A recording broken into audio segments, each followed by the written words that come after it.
Ale przeraziłem się, jak zobaczyłem rachunki za energię elektryczną. Czyli potrzeba zmusiła mnie do wymyślenia czegoś, że będę miał ogrzewane pomieszczenie za bardzo malutkie pieniądze. Koszt ogrzewania, jaki jest fenomen tego działania. Dobrze. O, to teraz jestem ciekawy, to już się teraz zaciekawiłem. Cześć! Cześć! Jak masz na imię? Karol. Karol. Dobrze. Okej. Dobrze. Czyli mogę wejść Tu jest zewnątrz? 100 W ten wentylator. Pompka 38 W. Tam jest drugi taki 100 W, czyli 200 W, powiedzmy około 300 W. Ogrzewam całe to pomieszczenie 21,6 przy temperaturze 0 stopni. I przy powierzchni domu 100? 140 metrów. No niesamowite. Artur, powiedz mi tak. Coś czuję, że nas powiozą na taczkach, co niektórzy.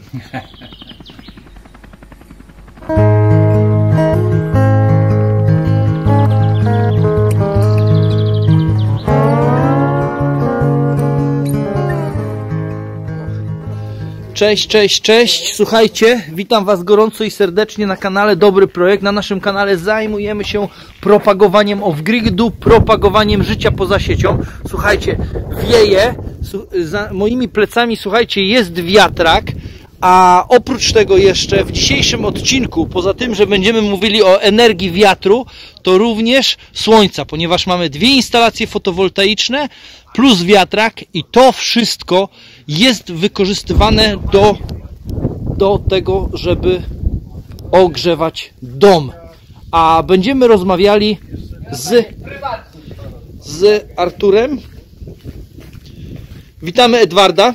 Cześć Edward. No. Cześć, cześć, cześć. Dzień dobry, dzień dobry. Cześć, cześć. Witamy się, jakby się okazało, że nasi widzowie... O, super. Jakby się okazało, że nasi widzowie nie widzieli poprzedniego odcinka, to będą mogli zobaczyć ten odcinek. Na poprzednim odcinku pokazaliśmy kwestię związaną z falownikami, tak? Czyli jak odbierasz energię. Dlaczego masz pionowo panele? Bo niektórzy się śmieją, że ktoś zakłada sobie panele pionowo. No, przy dzisiejszych akurat warunkach pogodowych było łatwo to pokazać.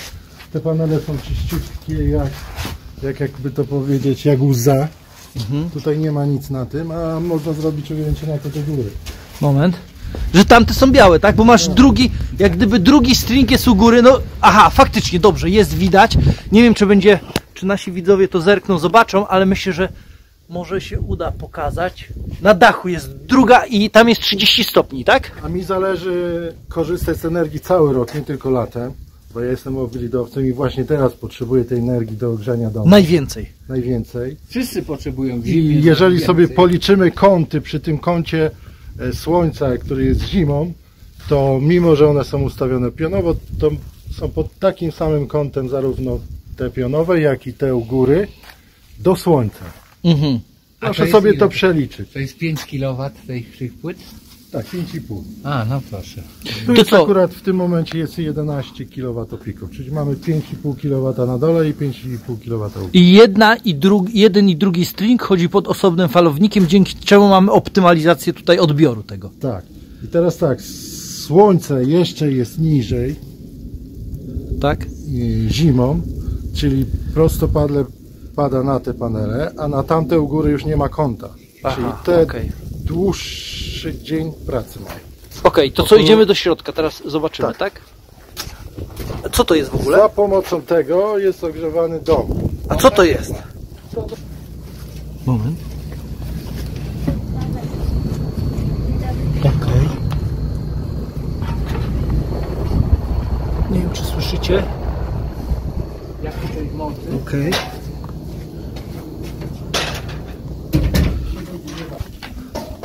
Dobrze, to teraz to zaczynamy to rozbierać, rozkręcamy. A dlaczego? Bo Artur nam powie, dlaczego to działa. Jaki jest fenomen tego działania? Dobrze. O, to teraz jestem ciekawy, to już się teraz zaciekawiłem. Cześć! Cześć! Jak masz na imię? Karol. Karol. Dobrze. Okej. Dobrze. Czyli mogę wejść, zerknąć? Tak jest. Dobrze. I co ja tutaj widzę? No dobrze. Moment, no ale ja widzę tutaj jakieś dziwa, jakaś chłodnica tu jest założona. Co to jest za chłodnica? O, Czyli ta nagrzewnica jest połączona z wymiennikiem gruntowym. tak? Kop jest na najwyższym poziomie. I mimo, że temperatura spadnie poniżej 0 minus 12, już było testowane, tu jest cały czas temperatura dodatnia. Stąd takie małe zużycie energii. Moment, dobra, okej, spoko. Jak Już widzicie? Jak według pana ten COP wygląda teraz? Możemy wejść Powyżej teraz 3. do środka, dobrze? Żeby już nam nie wiało i dalej sobie to omówimy. Okej, co my tutaj mamy? Artur, opowiadaj. Tutaj mamy pomieszczenie magazynowe i głównie chodzi o to, żeby nie zużywać energii, a utrzymać temperaturę dodatnią nawet podczas dużych mrozów. Obiekt jest dosyć duży, no gabarytowo, jakby przeliczyć to na zużycie węgla czy drewna, żeby tu utrzymać... Ale to jest duże pomieszczenie, tutaj mamy ale kilkaset metrów, Pokaż tak? bardziej tą piankę u góry. Aha, okej. No jest natryskowo, jest To po prostu poizolowane. To po prostu jak gdyby trzyma się tego tematu, który żeśmy już poruszyli, izolacji wewnętrznej i trafiliśmy na właściwego faceta. A na dodatek poruszył temat pompy, wymiennika gruntowego, który również był poruszany i który również jest bardzo mało znany, bo mówią, że tam gdzie jest wymiennik gruntowy, tam wiosna się zaczyna w lipcu. Jak to jest? Bardzo wychłodzony jest teren, a opłaca się tam gruntowy dać, gdzie jest teren wilgotny, żeby wymiana ciepła była duża, nie? Tak. Ale to, co Artur mówi, że będzie tam 7-8 stopni, powiedz, to jest właściwe podejście do tego systemu wymiany ciepła i mnie się wydaje, że no Marcin, udało ci się trafić teraz w punkt, bo jest facet i od izolacji wewnętrznej, w ogóle od izolacji i na dodatek poruszył problem pompy wymiennika gruntowego, który jak widać, ile to już lat pracuje? To pracuje już ponad 5 lat. No proszę, i grunt mu się nie wysuszył, rośliny rosną, tak. Ale co jest ciekawe na tym wszystkim, że tutaj ogrzewanie, bo to powiedzmy sobie tak, ja tutaj przetrzymuję maszyny i urządzenia i Duży garaż, tak? i tutaj temperatura nie ma prawa spaść poniżej zera. Okej. Tak, bo to jest rozwiązane. Aha. Weź tutaj, Tak, może tak. pokaż widzom. Tak. Tutaj bezpośrednio rury wchodzą nam do wymiennika gruntowego. Do ziemi, po prostu. Zwykła pompka od CO. Tak. Bimetaliczny regulator, który pilnuje nam temperatury w pomieszczeniu. Ta ciepła woda z gruntu wychodzi tutaj do góry i idzie na nagrzewnicę powietrza. I te 8 stopni jest wdmuchiwane do tego pomieszczenia i pilnuje nam temperatury dodatniej w tym pomieszczeniu. Czyli mamy taką jakby ziemiankę w przeniesieniu. Słuchajcie, ale powiem wam, jestem zachwycony. Słuchajcie, muszę się nagrać. Co teraz? Słuchajcie, ja jestem zachwycony. Artur, jesteś świetnym przykładem osoby, która dokładnie wykorzystała wszystko to, co może nam dać Ziemia. Zgadza się? Tak? To, co nam Ziemia może dać, no bo to jest ta temperatura, powiedz mi jeszcze, na jakiej głębokości masz wymiennik zakopany? 2,2 metra w warstwie wodonośnej. Najlepsze parametry. I No właśnie, Czyli- tu jest cały pies pogrzebany. Czyli- Woda jest wymiennikiem, dostarcza to ciepło. Gdyby to był suchy grunt, to nie byłoby takiego efektu. Nie ma. A Artur zorientował się, w czym chodzi. Zresztą widać, że musi mieć głęboką wiedzę o wymianie ciepła, skoro tutaj izolacja wewnętrzna u niego odgrywa poważną rolę. Nie? Także właściwy człowiek w właściwym momencie pojawia na twoim kanale. Super. Ja powiem krótko. Ja musiałem coś wymyśleć ze względu, że koszty ogrzewania są tak duże. Próbowałem ogrzewać na czas mrozów, na przykład te maszyny włączają grzejniki, ale przeraziłem się, jak zobaczyłem rachunki za energię elektryczną. Czyli potrzeba zmusiła mnie do wymyślenia czegoś, że będę miał ogrzewane pomieszczenie za bardzo małe pieniądze.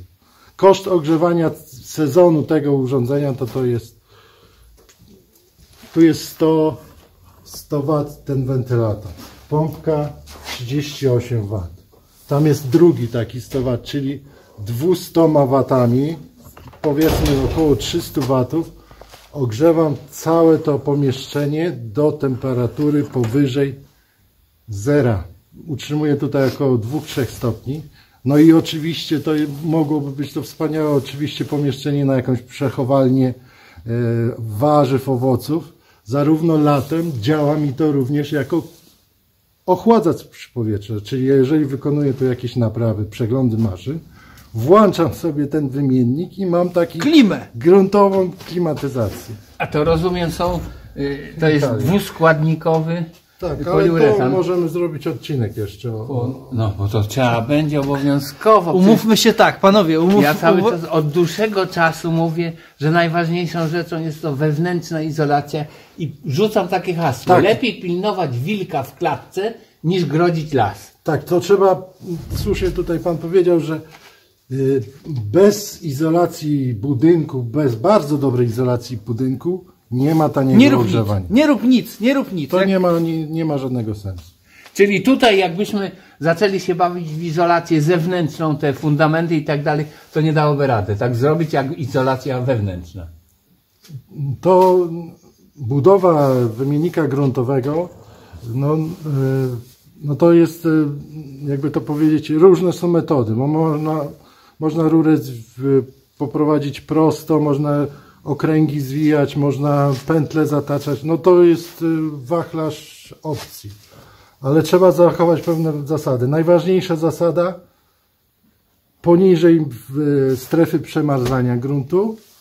No i najlepiej, żeby to było w warstwie wodonośnej, bo wtedy jest tam bezpośrednia wymiana, jakby to powiedzieć. Najlepszy kontakt jest z tą energią. No i ciepło reakcja... musi być skądś dostarczone, Tak. przecież to nie ma Tak, ale kolejna rzecz jest bilans. taka, że też również należy to zrobić w taki sposób, żebyśmy odbierając to ciepło też wiemy o tym, że tak samo ten grunt ochładzamy lub ogrzewamy. I chodzi o to, żeby jak będziemy robić pętle, żeby one nie były za gęste, tak? Tak. Ale jeżeli to jest warstwa wodonośna, jak Artur powiedział, to się po prostu wymienia cały czas na bieżąco, tak jakby miał rzucony wymiennik do rzeki, czy Do stawu w Grodnie. No staw się może ogrzać, ale do rzeki, bo tam na bieżąco jest ta energia dostarczana, ta entalpia, jak to się nazywa, no, fachowo, nie? Także duże szczęście, że trafiłeś na Artura, duże szczęście i będzie można dużo wiedzy od niego.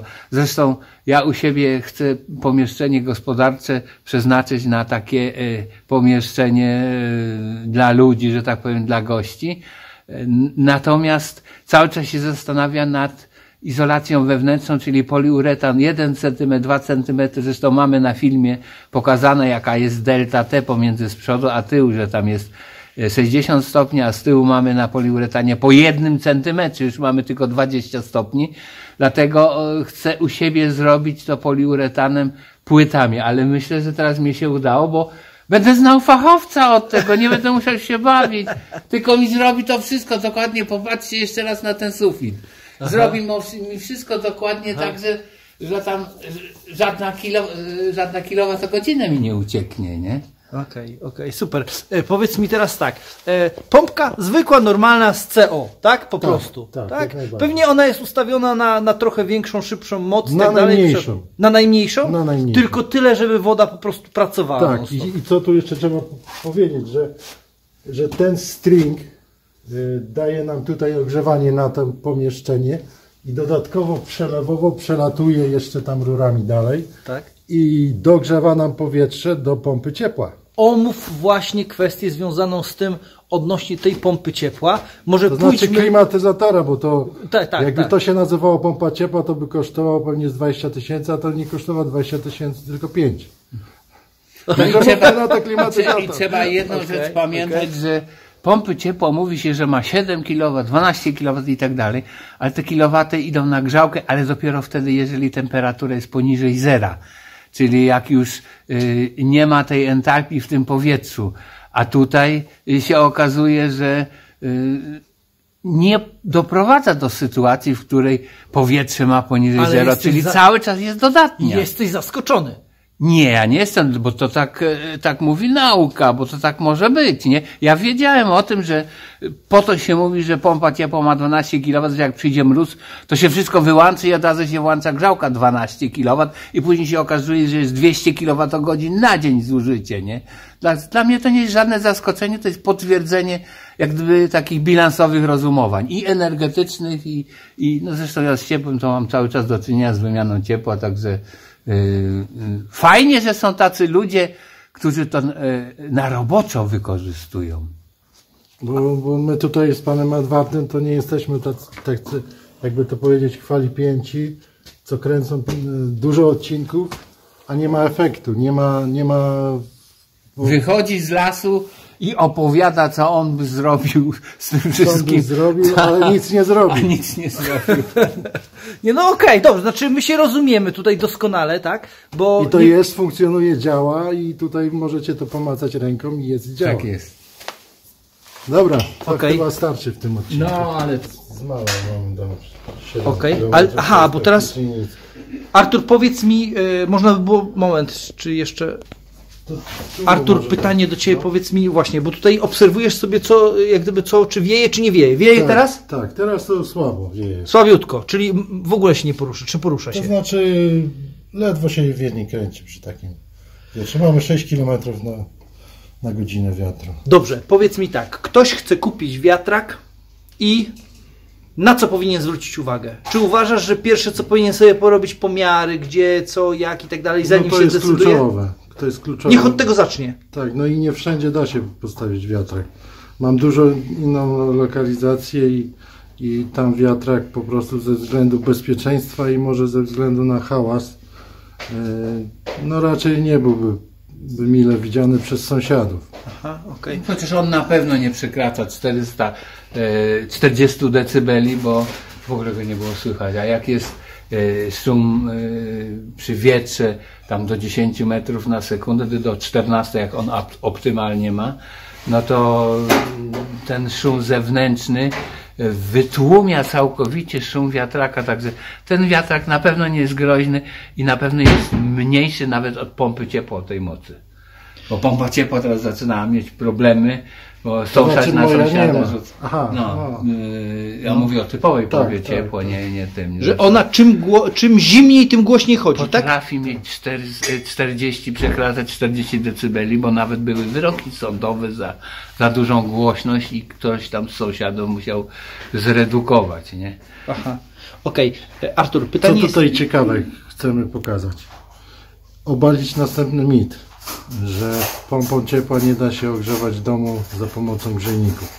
Tutaj pokaż, temperatura na grzejnikach jest 29 stopni. Poczekaj, moment. 29 stopni masz temperaturę, przecież to jest temperatura podłogówki. A ty to w grzejniki puszczasz? Tak, i tutaj proszę sobie zobaczyć, temperatura w domu dzisiaj jest 21,6 przy temperaturze zewnętrznej 0 stopni. Poczekaj, mi tu nie pasuje coś. No to wytłumacz mi w takim razie dlaczego. No jak? No najniższe temperatury na grzejnikach. Mamy u Ciebie grzejniki takie. Dobrze? Okej, żeby zobaczyli widzowie, tak, to jest Twój grzejnik. Powiedzmy, że naprawdę tutaj, no zasadniczo 90% domów ma takie grzejniki, tak? Tylko, że oni mają temperaturę na tych grzejnikach minimum 36 stopni, 38. A Ty masz 29? No tak, jest 29. Dobrze, to teraz tak. I da się. No wiadomo, kluczowa jest izolacja, chociaż ten budynek konkretnie nie ma jakichś tam specjalnie przekroczonych norm czy w warstwie izolacji, bo tu jest tylko 15 cm piany na poddaszu. Okna są dwuszybowe i 15 cm steropianu. Żadne jest na cuda. ścianach. Żadne cuda. To jest zwykły standard. Czyli teraz tak, ten Twój klimatyzator, tak? Bo Ty dosłownie, Ty wziąłeś, to jest jednostka zewnętrzna z klimatyzatora. Tak, klimatyzator zużywa w tym momencie około 500 W i utrzymuje nam temperaturę w domu 21,6 przy temperaturze 0 stopni. I przy powierzchni domu 140 metrów. No niesamowite. Artur, powiedz mi tak, coś czuję, że nas powiozą na taczkach, co niektórzy. No, Znaczy nie, inaczej. Ja myślę, że ten odcinek jest świetnym odcinkiem i on jest genialnym odcinkiem do tego, żebyście sobie przemoderowali, tak dobrze, albo inaczej, żebyście zastanowili się, że czasami warto jest wylać ze szklanki wodę, żeby nalać do niej nową. I czasami to jest tak, że warto z tą wiedzą naszą, którą posiadamy na temat ogrzewania, zrobić podobnie. Czasami warto zrobić reset. tak. Po prostu wykasować wszystko to, co do tej pory kiedykolwiek słyszeliście na temat ogrzewania, wykasować to wszystko i poukładać sobie w tych po kolei szufladach różne inne informacje. I między innymi tutaj to, co Artur... Bo co jest też kluczowe w tym wszystkim, trzeba powiedzieć, że stałe dostarczanie energii, a nie okresowe ogrzewanie. Czyli ogrzewanie musi być zapewnione w ciągu 24 godzin. I wtedy uzyskuje się taki efekt. No ale bilansowo, matematycznie rzecz biorąc, jak robimy bilans energetyczny, to mówimy, że Q całkowite równa się Q1 plus Q2 plus Q3, także a Q się liczy wymiana ciepła razy tau, czyli razy czas, czyli do końca to tak mówią hydraulicy, z tym się nie zgodzę. Ja się nie zgodzę, to tak jak prawo Ohma mówi, że drut czarny, zimny będzie oddawał energię. Na przykładzie mojego wiatraka, jeżeli jest niskie napięcie, drut oporowy jest czarny, to on tylko stawia opór, a nie oddaje energii. Także... No ale powiedzmy sobie szczerze, jak dom ma przez 12 godzin nie temperaturę 30 stopni zewnętrzną, czy tam 25, tylko 17, a delta T jest na zewnątrz jest 0, to jest tylko delta T 17 stopni i nijak to nie wynika z tego, że to jest lepiej. Nigdy w życiu się z tym nie zgodzę. To akurat panowie inżynierowie mają w stosunku do siebie pewne niejasności, bo bilansowo rzecz biorąc, jak liczę, być może, że takie jest spostrzeżenie, bo wszyscy mówią tak jak pan, hydraulicy, ale z punktu widzenia bilansu energetycznego to nie, bo to ciepło odcinkowo się dodaje, tak jak cyfry w matematyce, że jak jest temperatura niska, to są mniejsze straty domu, jak jest wysoka, to są większe straty. Jak czas nagrzewania jest dłuższy i tak dalej, także to znaczy, trzeba... Ja bardziej bym zwrócił uwagę na to, żeby mi nie chodzi o to, żeby czym wyższa temperatura, większe straty, no to jest oczywiste. Tylko chodzi mi o to, że okresowe ogrzewanie, czyli przychodzę do domu, rozkręcam grzejniki, nie mam je w domu, wyłączam. I tu są największe straty. Czyli zapewnienie stałej temperatury, bo to się przekazuje też na rachunku, bo to trudno. Ja tutaj chcę pokazać, jak jest faktycznie z doświadczenia. Czyli to samo, jeżeli ja przeliczę na przykład zużycie 500 W przez okres grzewczy, no to wyjdzie mi kwota 500 kg węgla na cały sezon grzewczy. Tak trzeba to podsumować. Zawsze na końcu... 500 kg! Tak, pół tony. Za kwotę pół tony węgla ja ogrzewam cały sezon. Bo przecież pół tony węgla to jest, tona węgla to jest 8000 kWh, policzymy ten wartość energetyczną. Kilogram węgla to jest 8 kWh, kilogram węgla. Czyli pół tony to by było, ile, jak to przeliczymy? Dobra, chodźmy na kawę. No nie, no wystarczy pomnożyć raz. Okej, słuchajcie, tym oto miłym akcentem chciałbym Was oczywiście zachęcić, zaprosić do tego, żebyście obejrzeli sobie poprzedni odcinek, który również był nagrany u Artura. I co jeszcze? Zapraszam Was na przyszłe odcinki, które również na pewno będą ciekawymi odcinkami. Bardzo Wam dziękuję, że poświęciliście swój czas i mogliście nas obejrzeć. Bardzo dziękuję Arturowi, Edwardowi, że wzięli udział tutaj i że uczestniczyli razem z nami po to, żeby pokazać, jak można ogrzewać.